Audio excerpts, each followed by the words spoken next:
at Laura. Madilim, masukal, tahimik at mapanganib. Ito ang mga katangian ng isang gubat na mapanganib. At dito rin magsisimula ang kwento ng matamis sa pag-ibigan nila Florante at Laura. Sa gitna ng gubat, may isang lalaki nakatali sa puno na animoy binubog ng paulit-ulit at hinahabol ang kanyang hininga. Ang pangalan niya ay Florante. Habang nakatali sa puno, sinabi niya ang kanyang mga nakaraan at isa na rito ang Albania, isang kaharian kung saan siya'y isinilang na ngayon nanganganin. O aking Diyos Ama, nasa ng iyong awa. Ako'y ninanagoy, nakikiusap humingi ng tulong niyo. Patawarin mo na lang ako lahat dahil hindi ko ipagtanggol ang ating karyan laban sa taksil. At walang awang si Adolfo. Tila yata walang nagmamahal sa akin. Napakapait ng aking buhay. Hinagaw niya ang korona ni Haring Lencia upang magawa niya ang kanyang ninanais. Pati na si Dr. Lencia ang aking ama ay kanyang dinadamay. Sandaling nanahimik si Florante dahil sa sama ng loob. Matapos manahimik, muli siyang tumawag ng Panginoon. O aking Diyos Ama, tila yata di mo dininig ang aking mga panalangin sa iyo. Hindi ko tuloy maalis sa kaisipan na ayaw niya akong tulungan.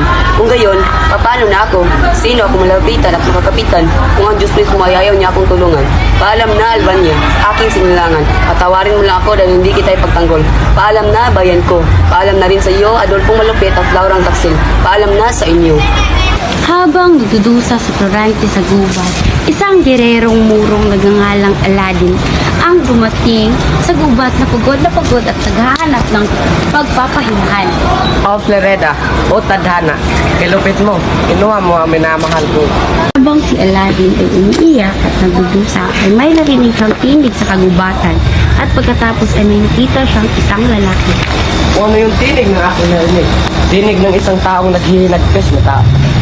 Pero ako'y minamalas. Ako'y pinapahirapan sa kamay ng taksila si Adolfo Malupit at higit pa sa limaw kung manapit. Kaawa-awang tao. Lahat ng kanya ito ay natapos na siya pinahirapan at pinagkasilan. Pagkatapos na marinig ni Aladin si Florante, ay nagmuni siya ng isang malaking problema. Tadhana ay masakit. Problema ko ay napakahirap lutasin dahil sa sinta kong inaga. Mamadali na si Aladin nang mapansin niyang humina ang kanyang boses sa kanyang narinig. Kailangan ko na mapadali, kundi hindi ko na maabutan ang taong yun. Nang tumatakbo, ay hinawi niya ang mga sagabal sa pamamagitan ng kanyang alis. Nang makita niya ang nakagapos, ay napansin niya may nakapalibot dito ang dalawang leon. Ay naghanda at nilusob ang mga leon. Pagkatapos niyang mapatay ang dalawang leon, ay pinakawalan niya si Florante. Parang nakita ko ng taong ito. Pagkalipas ng ilang oras, ay namulat si Florante at Laura, nasan ka? Tulungan mo ako makalis dito. hindi na sumagot si Aladin at baka sa walang pag-asa ay matuluyan na si Florante. Sino ka at bakit ka narito? Pahinga ka na lang, ako nagligtas sa'yo. Hindi mo ba napapansin na tayo ay magkaaway? Marahil, pero ikaw nangangailangan ng tulong. Siguro nga ay patay na ako kung hindi ka dumating. Ngunit ang pagkamatay ko ay siyang tunay kong kaligayahan. Hangal, hindi mo ba alam? Dinadagdagan mo lang ang iyong pasakit. Hindi nagpansinan ang dalawa. Ngunit, isinama ni Aladin si Florante.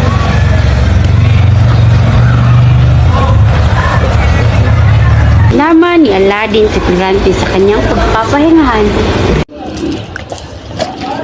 At doon sila nagpalipas ng gabi. Pagdating ng umaga ay napansin ni Aladin na malakas na si Florante, kaya ito'y kanyang niyakaw. Maraming salamat sa lahat ng tulong mo, kaibigan. Inaliw ni Aladin si Florante, ngunit pansin itong malungkot pa rin siya. Ano ba ang iyong problema? Maaari ko ba malaman? Sige, sisimulan ko ang aking kwento simula ako'y pinanganak. Ay naupo upang makikuhan. Pinanganak ako sa bayan ng Albania kung saan si Doc Brescio ang aking ama ay ninirahan. Ang ina ko na si Prinsesa Floresca ay nakatira sa Crotona. Ako ay pinangalan nilang Florante. Nung sanggol pa lamang ako ay muti ako nalagiti ng isang waiter. Florante! Tulong! Bakit po? Anong problema? Naging siya mataong gulang ay lagi akong nasaburol at dalang aking panatbusog at ako ay naghahanap ng hayop upang tirahin ng aking pana. Kapag ako'y napagod ay nagpapahinga at naliligaw ako sa batis kung saan masasayang nag-aamitan. Ang mga nayades habang tinutugtog nila ang kanilang lira, ang kanilang kawanay nakapagpawawala ng aking pagod. Noon naman, naglalakal ako ay kinuha ng isang aryon sa aking dibdib ang aking Cupidong diamante. Buti na lang at hindi ako napahamak. Makaraan pa ang 6 na taong pag-aaral.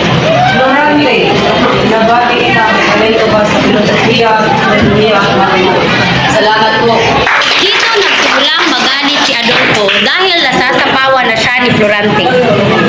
Pagkakaroon ng pagsasadula sa gahit ng dalawang ako na si Florante mamumuna bilang at si Adolfo bilang Etioples. Nagsimula ang dula-dulaan ng lisik ang mata ni Adolfo kay Florante. Nanlisik ang mata ni Adolfo kay Florante. Ikaw, umaga ng bulanggo. Dapat ka nang mamatay. Adolfo, tigil mo yung libangan. Nakalipas pa ang 1 taon, isang sulat ang dumating para kay Florante.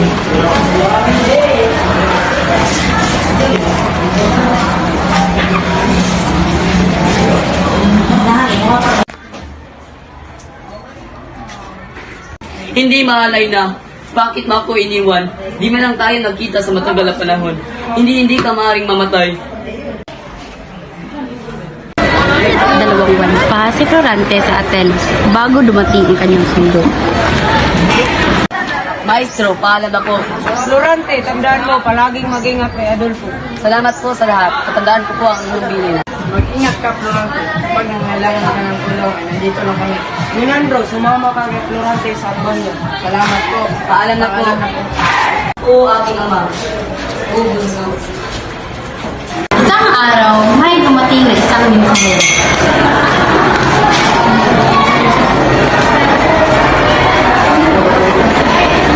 Magandang araw po. Humingi ng tulong sa inyo pagbawa dahil nakakalisip sa akin. Hindi nila usapan.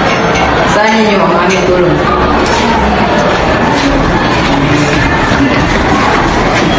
Florante, pupunta tayo sa Hari Kenzie. Hari, ang aking anak, Florante. Aja, binatang sa akin kung kinis siya, makulis ang tulong. Kami samantala, tulungan mo ang magpapatulong sa dasunod. Tulungan mo ang tulungan kayo ng pangyayon. Nabalitaan ko ang tulungan na nabiyat sa iyo at masayon sa akin. Walang tulungan na iyong ang mga pangyayon ng iyong Maraming salamat sa pagpuli. Ginawa ko lang po ang aking nararapat. Kasilayan ni Florantes sa hardin ng palasyo si Laura. Umaga sa iyo, prinsesa. Kanina pa kita napapansin. Magandang umaga, Frente. Salamat sa pupuri. Lagi kang ipinukwento sa akin ng iyong ina. Sana'y makikilala pa kita ng lubusan. Gayon din ako. Ngunit talang araw na lang at aalis ka na rin. Nga, alika, Laura. Pumasok na tayo at magsisimula na ang piging. Pagkatapos ng 3 gabing piging, Magandang gabi, Florante. Dapat bumalik para bukas. Maraming salamat sa paalaala. Magandang gabi rin po. kinabukasan, Handa ka na ba? Malayo ang iyong lalakbay. Handa na po aking ama. Karangalan ko po maglingkod sa inyo. maganda, mag-ingat ka, Florante. Salamat po. Mag-iingat ka, Frente. Ipangako mong babalik ka. Pangako, Laura. Paalam na sa inyo. Mga kawal, tayo ng lahat. Dating nila Florante sa Crotona. Nakita nila ang hukbo ni General Ismalik.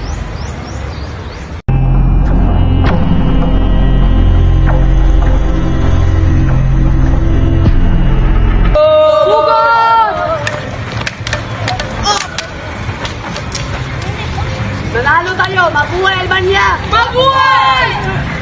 Pagdating nila sa Albania, may nakasalubong silang di binunyagan na may dalang isang babae. Sino kayo at bakit kayo narito? Kami at taga-Albania, pakawalan yung babae yan.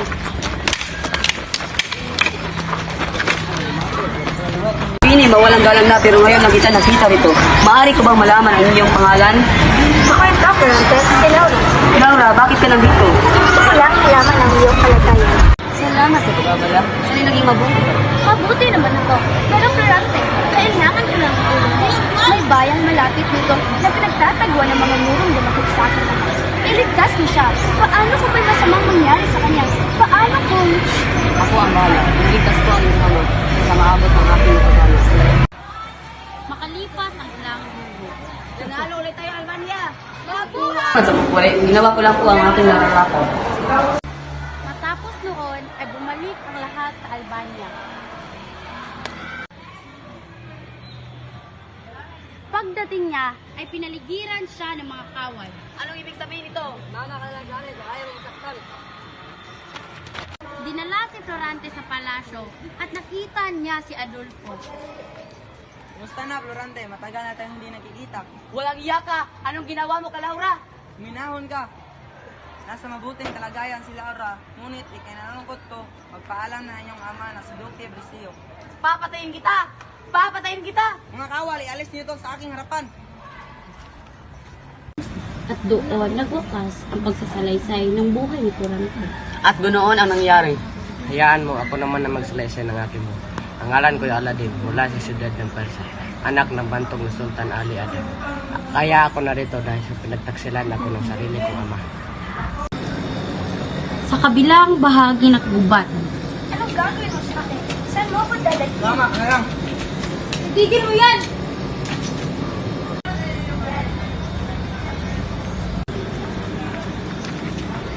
stop. Nang malaman kong pupugutan ng ulo ang aking minamahal, ako ay namakawa sa hari ng gutong ituloy. Matapos nito, ako ay nanumit gerero upang makataka sa kaharian. Narinig ka bang nag-uusap? Oo, halika. Hanapin natin kung saan ito nagsisimula. Nagsimula nilang nilapitan ang kanilang sinisinta. Wari bang sabik sa pagmamahal ng isa't isa. Oo, Laura! Aking mahal! Kaya tagal natin hindi nagkita. Mahal ko. Oh, Floreta, aking sinta. O Aladdin! Ano pa dito, Laura? Hayaan mo ikwento ko ang mga nangyari sa akin sa gilid ng kamagkalit. Nang ikaw ay mawala, naging magulo ang bayan. Madalas akong pagtangkaan ni Adolfo. Higit pa rito, pinaslang niya ang amang hari at maging ang iyong ama na si Duque Briseyo. Ako'y nahabag kay Laura na makita ko na nalapastangan siya ni Adolfo.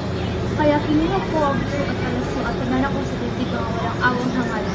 Sadyang kay lupit ng tadhana sa ating lahat. Ngunit ngayon masasaya na tayong lahat at magkakasama. Habang sila ay nag-uusap, ay dumating si Minandro at ang kanyang mga sundalo. Dapat ay hahanapin nila sa Adolfo upang singilin sa mga kasalanan nito. Nang makita nilang maayos na ang lahat, matapos ang maayos na nakabalik, ay bumalik ang lahat sa Albania.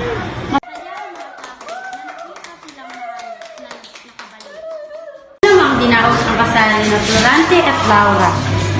Maging ni Aladdin at Lerida, matapos silang kapwa magpabinyag. Durante, kami panandali ang mapapaalam sa iyo. Nabalita ka sa akin sumukamay ng buhay na daw ang aking ama. Kailangan ko siyang puntahan sa lahat ng mga kasalanan sa akin at siya ay namumutuloy ama ko pa rin. Ako ang papalit sa pwesto niya, kaya't matatagalan bago tayo magkita muli. Pinapangako namin na kami ay babalik upang kumustahin kayong mag-asawa. Alam, kaibigan.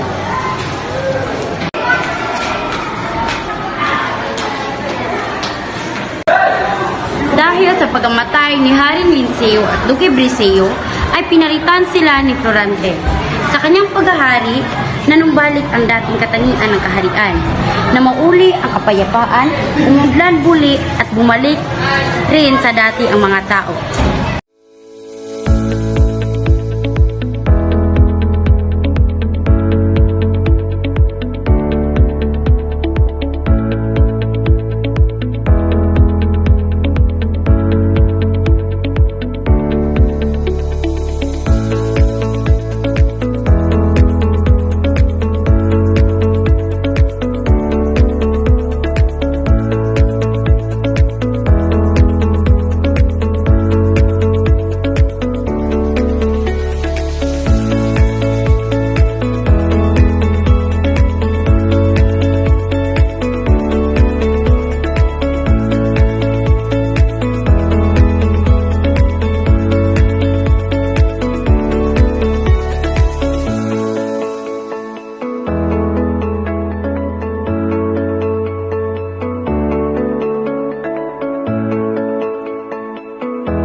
Anong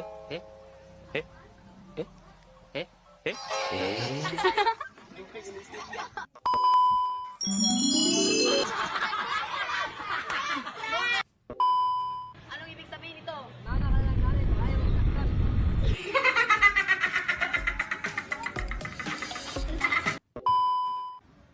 Oh, halika. Sana all. Hanap ng hayop upang tirahin ng aking pana.